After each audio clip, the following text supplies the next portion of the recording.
জানিয়ে দিব সর্বশেষ আপডেট বাংলা সংবাদ। শুরুতেই শিরোনাম।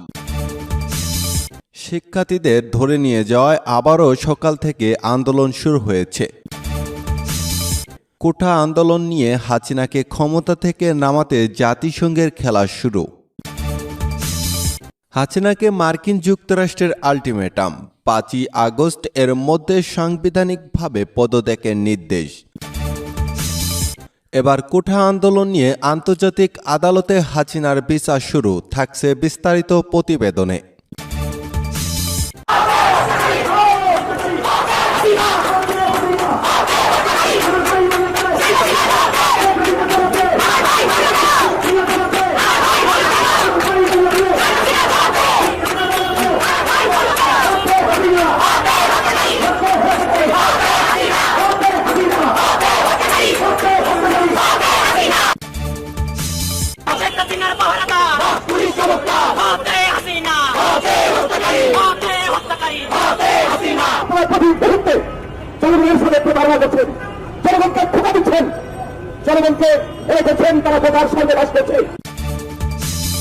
মায়ের কোল খালি ওকে আমি চাই না, কারণ আমি তো বাবা মা সব হারিয়েছি। আমি তো জানি বাবার ব্যথা কত কষ্ট। কি বলছো তুমি আমার গণহত্যা করে স্টুডেন্টের রক্ত ফেলে? তুমি আমার কি বোঝাও?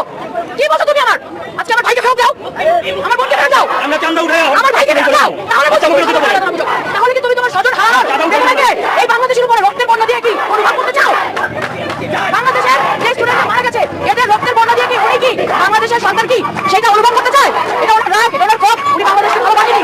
ওনার যে কান্না ছিল, আমরা সবার স্টুডেন্টরা এটাই বলি, ওনার কান্না টোটাল নাটক ছিল ভাই। উনি নাটকের জন্য অস্কার পাবে। আজকে বাংলাদেশের পুলিশরা হচ্ছে বেশধারী পোশাকধারী সন্ত্রাস। বাংলাদেশে কিভাবে বাইরের থেকে পুলিশ আনা হয়? এটা কি কোনো যুদ্ধক্ষেত্র? বাংলাদেশে কেন সাধারণ যে ট্যাঙ্কগুলো বের করা হয়েছে এটা কি কোনো যুদ্ধক্ষেত্র?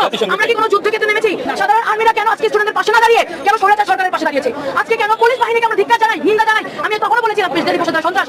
তারা কি ঠিক পুলিশের মতো নিন্দনীয় হতে চায়? এই আর্মি বাহিনীরা, আমাদের যারা আর্মি বাহিনী আছে তারা কেন আজকে বাংলাদেশকে কিভাবে ঘাও করে রেখেছে? আর্মি হচ্ছে একটা সম্মানের জায়গা, প্রত্যেকটা দেশের আর্মিকে সবাই সম্মান করে। কিন্তু আজকে বাংলাদেশ আর্মি ট্যাঙ্ক নিয়ে নেমেছে, আপনারা দেখেছেন কেন? কিসের জন্য? আপনাদের বুক খালি হয়েছে, যাদের খালি হয় না তাদের হতে বেশি সময় লাগবে না। কারণ এই সরকার কারোর দিকে তাকায় না। এই সরকার স্বৈরাচার সরকার। এই সরকার নিজের দেশকে যদি ভালোই বাসতো তাহলে এভাবে গণহত্যা করতো না।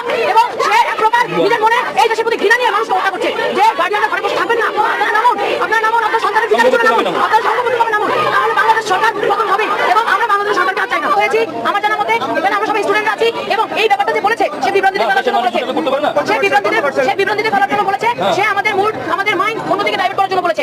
এই ধরনের কোনো কথা আমরা আসলে এখন পর্যন্ত শুনি নাই। আমরা এখানে যারা আছি সবাই আমরা হচ্ছে কানাডিয়ান ইউনিভার্সিটি, ঢাকা বিশ্ববিদ্যালয়, বিভিন্ন ভার্সিটির স্টুডেন্টরা, বিভিন্ন স্টুডেন্ট এখানে জড়িত হয়েছে। ঢাকা ইউনিভার্সিটি বলেন, কানাডিয়ান ইউনিভার্সিটি বলেন, ঢাকা বিশ্ববিদ্যালয় বলেন, আরো অনেক ইউনিভার্সিটির স্টুডেন্টরা সবাই আজকে এখানে জড়ো হয়েছে। যেহেতু আজকে আমার ছোট শিশু মারা গেছে, এই শিশু আমার, আমি বলবো এই শিশু বাংলাদেশের। এই বাংলাদেশের মানুষের শিশু আজকে যদি আমি ঘরে বসে থেকে যদি আজকে আমি নিরাপত্তা না পাই, পুলিশের গুলিতে আমার শিশু, আমার সন্তান যদি প্রাণ হারায়, এর থেকে জঘন্য কি হতে পারে? আমি বাংলাদেশকে নিন্দা জানাই একদিক থেকে, যে বাংলাদেশের সার্বভৌমত্ব যে গঠন প্রণালী তা আজকে একদমই আইনের বাহিরে। আমরা হচ্ছে একসময় পড়াশোনা করতাম, যেটা হচ্ছে বইয়ের পড়াশোনা ছিল। শিক্ষক আমাদেরকে বলতো মিথ্যা বলা যাবে না, অন্যায় প্রতিবাদ করতে হবে, 10 মিলে পরীক্ষা, ছাড়ি যদি নাইরাজ। আজকে সেটা হয় নাই। আজকে হয়ে গেছে সবাই পক্ষপাতিত্ব এবং আজকে হয়ে গেছে স্বৈরাচার বাংলাদেশ। এই স্বৈরাচার বাংলাদেশ আমি আমাকে স্বাধীন মনে করি না, আমি আমার শিশুকে স্বাধীন মনে করি না। আজকে আমি বাংলাদেশের, আজকে সেদিন একটা নিউজ দেখলাম, এক মা তার সন্তানকে বাজারে পাঠিয়েছে বাজার করার জন্য। পিনাকি ভট্টাচার্য বলেন, জানুয়ারি সংসদীয় নির্বাচনের মধ্য দিয়ে বাংলাদেশকে একটি একদলের আধিপত্যবাদী রাজনৈতিক ব্যবস্থার দেশে রূপান্তরিত হয়েছে। বিরোধীরা নির্বাচন বয়কট করলেও 15 বছর ক্ষমতায় থাকা আওয়ামী লীগ আরও 5 বছরের জন্য ক্ষমতা নিশ্চিত করেছে স্বৈরশাসক হাসিনা। এর ফলে শেখ হাসিনা শীঘ্রই সমসাময়িক ইতিহাসের সবথেকে দীর্ঘ সময় ধরে ক্ষমতায় থাকা নারী সরকার প্রধান হয়ে উঠবেন। কিন্তু এমন রাজনৈতিক আধিপত্যে ঝুঁকিও রয়েছে। সারা বিশ্বে এই একদলীয় আধিপত্যবাদের রাজনৈতিক ব্যবস্থাপনায় এমন সব রোগের বিকাশ ঘটায় যা দেশের শাসন ব্যবস্থার ক্ষতি করে। হাসিনা ভাবছে ভারত হয়তো সারা জীবন তারে বাঁচাবে, কিন্তু তা হবে না। স্বার্থের টান পড়লেই মধ্যসাগরে ডুব দিয়ে নিজের পথ মাপবে ইন্ডিয়া, যার প্রভাব ইতিমধ্যে লক্ষ্য করা যাচ্ছে। পালানোর জন্য তখন ভারতের দরজাও বন্ধ থাকবে। যদিও এই একদলের আধিপত্যবাদী ব্যবস্থার কোনো নির্দিষ্ট সংজ্ঞা নেই, তবে এটিকে এমন একটি রাজনৈতিক ব্যবস্থা হিসেবে বর্ণনা করা যেতে পারে সেখানে একটি নির্দিষ্ট দল বড় একটি সময়ের জন্য রাজনৈতিক সংসদ, সরকার এবং নীতি নির্ধারকের আধিপত্য ব্যবস্থা করে। একটি সময়ের জন্য রাজনৈতিক সংসদ, সরকার এবং নীতি নির্ধারণের আধিপত্য বিস্তার করে। 7 জানুয়ারি সংসদ নির্বাচনে আওয়ামী লীগের টানা চতুর্থ জয়ের নেতৃত্ব ছিলেন শেখ হাসিনা। যদিও আওয়ামী লীগ এখন 2018 সালের নির্বাচনের চেয়ে কম সংসদীয় আসন দখল করে আছেন, তবে রাজনৈতিক আধিপত্য আসলে অনেক বেশি। আমেরিকা নতুন করে ভিসা নিষেধাজ্ঞা দেওয়া শুরু করেছেন, যার প্রতিফলন দেখলাম। আমেরিকা জিম্বাবুয়ের প্রেসিডেন্টকে নিষেধাজ্ঞার মাধ্যমে দুর্নীতি ও মানবাধিকার লঙ্ঘনের দায়ে জিম্বাবুয়ের প্রেসিডেন্ট এমারসন মাঙ্গার উপর নিষেধাজ্ঞা দিয়েছে যুক্তরাষ্ট্র। এবার কিন্তু হাসিনার পালা। জিম্বাবুয়ের প্রেসিডেন্ট এর চেয়ে বেশি মানবাধিকার লঙ্ঘন করেছে এই ফ্যাসিস্ট হাসিনা। এই সময় পিনাকি ভট্টাচার্য আরও বলেন, গত 3টি সাধারণ নির্বাচনের মধ্যে এবার একটি সহ মোট 2টি নির্বাচন বয়কট করেছে বাংলাদেশ জাতীয়তাবাদী দল বিএনপি। নির্বাচনে বিএনপি সদস্যদের যোগদানে পরাজিত করতে এবং পার্লামেন্টে আওয়ামী লীগের ছাড়াও অন্য ব্যানারে প্রতিদ্বন্দ্বীদের অংশগ্রহণ নিশ্চিত করতে কিছু আসনে তার সদস্যদের দলের বিরুদ্ধে স্বতন্ত্র হিসেবে নির্বাচনে দাঁড়ানোর নির্দেশ দিয়েছিল আওয়ামী লীগ। আওয়ামী লীগকে ঘিরে বাংলাদেশের দলীয় ব্যবস্থা এক দলেরও বেশি সময় ধরে গড়ে উঠেছে। 2011 সালে দলটি তত্ত্বাবধায়ক ব্যবস্থাপনার অপসারণ করে। এ কারণে বিএনপি 2014 সালের নির্বাচন বয়কট করে। ওই সংসদের প্রকৃত বিরোধী দল ছিল না। 2018 সালে বিএনপি জোট নির্বাচনে অনিয়মের মধ্যে শুধুমাত্র 8টি আসন জিতেছিল। বিএনপি নির্বাচিত সদস্যদের একটি ছোট দল 4 বছর পর পদত্যাগ করে। বিরোধী দল ছাড়াই সংসদ চলে। বাংলাদেশে বিরোধীহীন রাজনীতি তার আন্তর্জাতিক খ্যাতি এবং দেশের অভ্যন্তরে বৈধতার বড় ক্ষতি করেছে।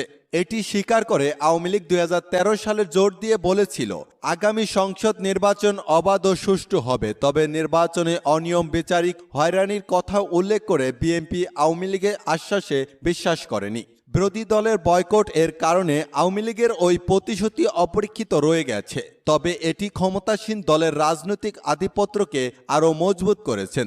আওয়ামী লীগ অবশ্যই ক্ষমতা ধরে রাখতে চেয়েছিল, তবে জানুয়ারি সংসদ নির্বাচনের একতরফা প্রক্রিয়া এবং এর ফলাফল যেখানে অল্প কিছু মানুষ ভোট দিতে গিয়েছিলেন, ক্ষমতাসীন দলটিকে তার অঙ্গরাজ্য অনুযায়ী প্রতিদ্বন্দ্বী ম্যান্ডেট প্রদান করেনি। পিনাকি ভট্টাচার্য বলেন, জাতিসংঘের খেলা শুরু হয়ে গেছে। নীল নকশার নির্বাচন ও হাসিনার স্বৈরশাসন নিয়ে আন্তর্জাতিকভাবে এবার হাসিনাকে পিস্ট করেছেন। 34টি সদস্য দেশের সমন্বয়ে গঠিত international institute for democracy and electronic international idea একটি প্রতিবেদনে জানিয়েছে, গণতান্ত্রিক শাসনের অবক্ষয়ের পিছনে ইন্ধন জোগাচ্ছে বিশ্বাসযোগ্য নির্বাচনের ফলাফলকে অবমাননা করার প্রচেষ্টা। রাজনৈতিক দলও তাদের চলমান বাস্তবতার সঙ্গে যোগাযোগ বিচ্ছিন্ন নেতৃত্বদের বিষয়ে যুব সমাজে ভ্রান্ত ধারণা এবং একই সঙ্গে উগ্রহীপন্থী কর্তৃত্ববাদী চিন্তা ধারণার উত্থান, যারা রাজনীতির মেরুকরণ করেছেন। পিনাকি ভট্টাচার্য বলেন, স্টকহোম ভিত্তিক সংগঠন দিবসে গণতন্ত্র পরিস্থিতি নিয়ে প্রকাশিত তাদের বার্ষিক প্রতিবেদনে আরও জানিয়েছে, গণতন্ত্রের দিকে ধাবমান